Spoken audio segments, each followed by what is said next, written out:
સુરત શહેરના Sachin police station વિસ્તારમાં તાજેતરમાં એક ઘટના બની હતી। સચિન હોજીવાલા રોડ પર એક મજૂરને ચપ્પુ મારી તેની પાસેથી રોકડા રૂપિયાની લૂંટ કરવામાં આવી હતી। આ ઘટના બાદ સચિન પોલીસ સક્રિય બની હતી અને સીસીટીવી ફૂટેજ તેમજ ટેકનિકલ સોર્સની મદદથી ગુનાહિત ટોળકીને ગણતરીના કલાકોમાં જ દબોચી લીધી હતી।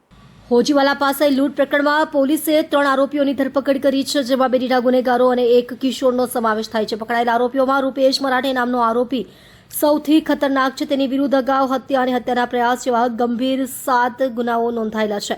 સચિન પોલીસે આરોપી પાસેથી લૂંટના રોકડા રૂપિયા, ગુનામાં વપરાયેલી છરી, એક્સેસ મોપેડ કબજે કરી છે। એસીપી એનપી ગોહિલે જણાવ્યું કે આ ઘટના બાદ અમારી ટીમે તાત્કાલિક કામગીરી શરૂ કરી હતી। સીસીટીવી અને ટેકનિકલ સોર્સની મદદથી અમે 3 આરોપીઓને પકડવામાં સફળતા મેળવી છે। રૂપેશ મરાઠે જેવા ખતરનાક ગુનેગારની ધરપકડ થતા આ વિસ્તારમાં લોકોમાં રાહતનો શ્વાસ ફરી વળ્યો છે।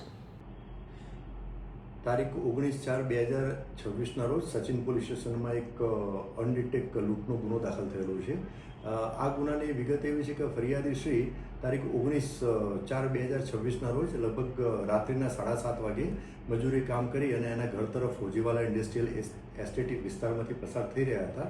એમાં અજાણ્યા 3 આરોપીઓએ એક 2-વ્હીલરમાં આવી અને એમને ધાકધમકી આપી, એમને છરી બતાવી અને એમની પાસેથી 2500 રૂપિયાની લૂંટ કરી અને 3 આરોપીઓ પૈકી એક આરોપી પાસે એની પાસે હથિયાર હતું, હથિયાર એટલે ચપ્પુ હતું। એ ચપ્પાના મદદથી એમણે ફરિયાદી જે છે ભોગ બનનાર એના પગના ભાગે ઈજા પણ પહોંચાડેલી હતી। આ ગુનો જે તે વખતે દાખલ થયો અનડિટેક હતો।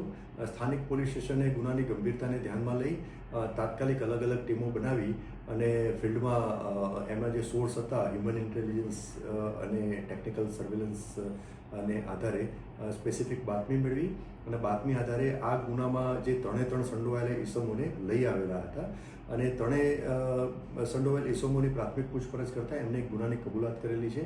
આ 3 ઈસમો પૈકી 2 ઈસમો મેજર છે અને એક ત્રીજો ઈસમ જે છે એ કાયદાના સંઘર્ષમાં આવેલ કિશોર છે। આ 3 ઈસમો પૈકી બે આરોપી જે છે જે મેજર છે એમાંથી એક આરોપી જે છે એનું નામ છે કલ્પેશ ફૂલચંદ પાટીલ। એ રહેવાસી છે, ડિંડોલી વિસ્તારનો રહેવાસી છે અને બીજા આરોપીનું નામ છે રૂપેશ શાલિગ્રામ ઉર્ફે સિલિક મરાઠે। એ પણ ડિંડોલી વિસ્તારનો રહેવાસી છે। આ બંને આરોપીઓ સિવાય એક કાયદાના સંઘર્ષમાં આવેલ કિશોરની પણ આમાં સંડોવણી જણાઈ આવેલ છે।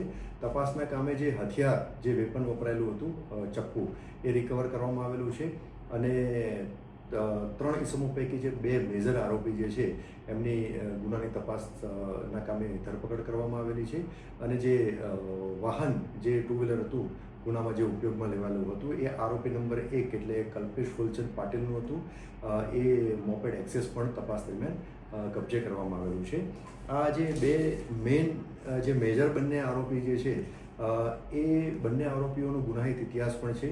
એટલે કે કલ્પેશ ફૂલચંદ પાટીલના વિરુદ્ધમાં ડિંડોલી પોલીસ સ્ટેશનમાં શરીર સંબંધી ગુનો દાખલ થયેલો છે અને તેના સિવાય જે રૂપેશ શાલિગ્રામ ઉર્ફે સિલિક મરાઠે એ ખૂબ જ રીઢો આરોપી છે। એમના વિરુદ્ધમાં ડિંડોલી પોલીસ સ્ટેશનમાં અલગ અલગ 7 ગુના દાખલ થયેલા છે। એમાં મિલકત સંબંધી ગુનાઓ અને શરીર સંબંધી ગુનાઓનો પણ સમાવેશ થાય છે અને ગુજસી ટોકનો ગુનો પણ એના વિરુદ્ધમાં દાખલ થયેલ છે અને એક શરીર સંબંધી ગુનામાં એક મર્ડરનો ગુનો પણ દાખલ થયેલ છે। આમ બંને આરોપીઓનો ગુનાહિત ઇતિહાસ છે